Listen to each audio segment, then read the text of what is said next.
तो हमने 5 पॉइंट्स किए थे, उनमें से ये पहला पॉइंट है ना, पहला या इसका टॉपिक है एनालॉजी का। पहले टॉपिक में हम लोग क्या पढ़ेंगे? कंट्री और उसके कैपिटल। क्या पढ़ेंगे भाई? कंट्री और उसके कैपिटल। तो कंट्रियाँ बहुत सारी हैं, सारी कर लोगे? 193 है भाई, इतनी सारी नहीं करनी ना, तो कुछ करेंगे हम। कंट्री एंड कैपिटल, देश और राजधानी एवं उनकी मुद्राएं। ठीक है। अभी जर्मनी कंट्री कौन सी है? जर्मनी की कैपिटल क्या है? बर्लिन। जर्मनी की कैपिटल क्या है बच्चों? बर्लिन। जर्मनी की कैपिटल क्या है? बर्लिन। बर्लिन कहाँ की कैपिटल है? जर्मनी की। बताओ, सुनाई आ रही है? आवाज आ रही है क्लियर? जर्मनी की कैपिटल क्या है? बर्लिन। Just a second. और उसकी करेंसी क्या है? यूरो। यूरो क्या है? जर्मनी की कैपिटल बर्लिन है और जर्मनी की करेंसी क्या है? यूरो। यूरो कहाँ पे चलती है? जर्मनी में। जर्मनी में कौन सी करेंसी चलती है? यूरो। इंडिया की कैपिटल क्या है? न्यू दिल्ली, और वहाँ पे करेंसी चलती है इंडियन रुपीस। इंडियन रुपीस कहाँ पे चलती है? इंडिया में। ये तो बच्चों को पता है। इटली की कैपिटल रोम हो जाएगी, वहाँ पे करेंसी चलती है यूरो। यूरो मतलब EUR। इटली की कैपिटल क्या हो जाएगी? रोम। करेंसी कौन सी चलती है वहाँ पे? यूरो। यूरो चलती है इटली में? हाँ, इटली में कौन सी करेंसी चलती है? यूरो। ठीक है भाई। इटली की कैपिटल कौन सी है? रोम है। कौन सी है इटली की? इटली की जॉर्जिया मेलोनी है? अच्छा, वो तो वहाँ की प्राइम मिनिस्टर है। जापान पे आ जाए भाई, आ जाओ जापान पे आ जाओ, वहाँ मत जाओ। जापान की कैपिटल क्या है? टोक्यो।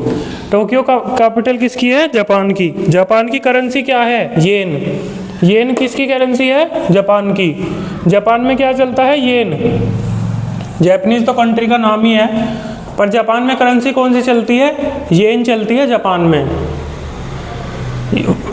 जापान की समझ आ गई? जापान की कैपिटल है टोक्यो, करेंसी है वहाँ की येन।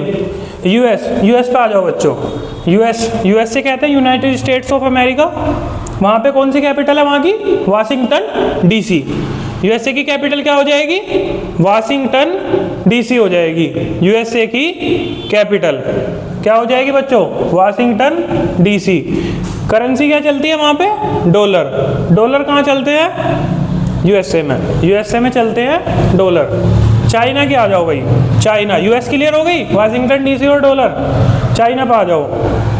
चाइना पे आ गए। चाइना की क्या हो गई? बीजिंग। बीजिंग कहाँ की हो गई?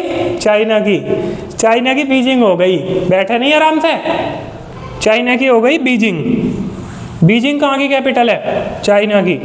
चाइना की क्या कैपिटल है? बीजिंग। स्क्रीनशॉट ले लो स्क्रीनशॉट, जिन्हें लेना है। और जिन्हें लिखना है वो लिख भी सकते हैं, इससे बढ़िया नोट्स नहीं हो सकते।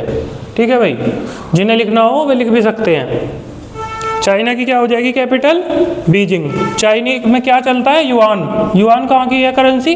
चाइना की। और येन जापान की। युआन चाइना की। येन जापान, युआन चाइना। येन जापान, युआन चाइना। रशिया की कौन सी हो जाएगी? रशिया की हो जाएगी मॉस्को। रशिया की मॉस्को। और रूबल क्या है करेंसी? रशिया की करेंसी क्या है? रूबल क्या है भाई? रशिया की करेंसी है। पूछ ले रूबल कहाँ की करेंसी है? रशिया की करेंसी है। ये टॉपिक GS का भी है, रीजनिंग का भी है, सब चीज़ों में आता है ये टॉपिक। बेसिकली तो ये एनालॉजी के लिए पॉइंट ऑफ व्यू से हम पढ़ रहे हैं आज, है ना। तो कनाडा की क्या है? कनाडा की ओटावा। Canadian dollar. कनाडा में क्या कौन सी करेंसी चलती है? Canadian dollar. फ्रांस की क्या है? पेरिस। फ्रांस की पेरिस। और पेरिस में कौन सी करेंसी चलती है? फ्रांस में यूरो। फ्रांस में कौन सी करेंसी चलती है? यूरो। और फ्रांस की कैपिटल क्या हो जाएगी? पेरिस। ठीक है, ये आपको समझ आ गई? जर्मनी की बर्लिन, यूरो चलती है। और इसमें से इटली की याद हो गई, इटली रोम, यूरो। जापान की टोक्यो, जापानीज येन। यूएस की Washington DC, US dollar. China की बीजिंग, चाइनीज युआन। रशिया की मॉस्को, रशियन रूबल। कनाडा के ओटावा कैनेडियन डॉलर, फ्रांस की पेरिस और यूरो। ठीक है भाई, इतना आपको क्लियर हो गया।